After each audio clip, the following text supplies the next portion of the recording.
एक सेठ जी थे जो दिन रात अपना काम धंधा बढ़ाने में लगे रहते थे। उन्हें तो बस शहर का सबसे अमीर आदमी बनना था। धीरे धीरे पर आखिर वे नगर के सबसे धनी सेठ बन ही गए। इस सफलता की खुशी में उन्होंने एक शानदार घर बनवाया।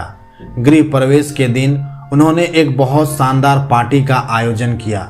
जब सारे मेहमान चले गए तो वे भी अपने कमरे में सोने के लिए चले गए।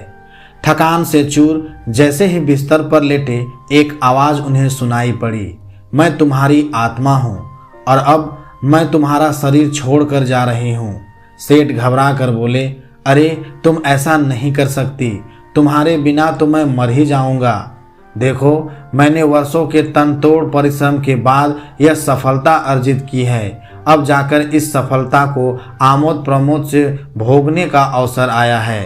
100 वर्ष तक टिके ऐसा मजबूत मकान मैंने बनाया है। यह करोड़ों रुपये का सुख सुविधा से भरपूर घर मैंने तुम्हारे लिए ही तो बनाया है।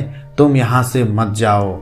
आत्मा बोली, यह मेरा घर नहीं है, मेरा घर तो तुम्हारा शरीर था। स्वास्थ्य ही उसकी मजबूती थी, किंतु करोड़ों कमाने के चक्कर में तुमने इसके रख रखाव की अवहेलना की है।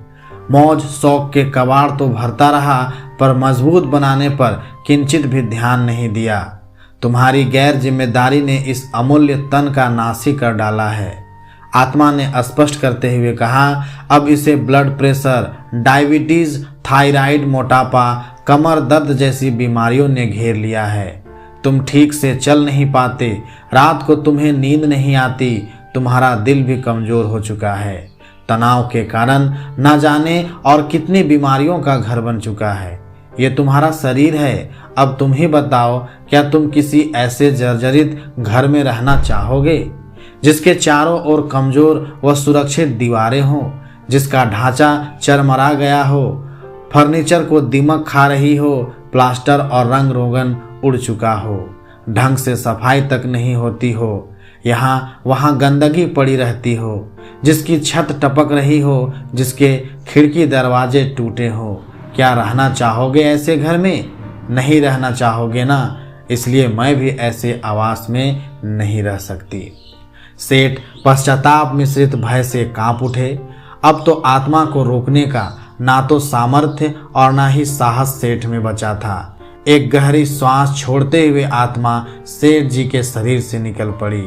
सेठ का पार्थिव बंगला पड़ा रहा। मित्रों, ये कहानी आज अधिकांश लोगों की हकीकत है। सफलता अवश्य हासिल कीजिए, किंतु स्वास्थ्य की बलि देकर नहीं, अन्यथा सेठ की तरह मंजिल पा लेने के बाद भी अपनी सफलता का लुत्फ उठाने से वंचित रह जाएंगे। धन्यवाद।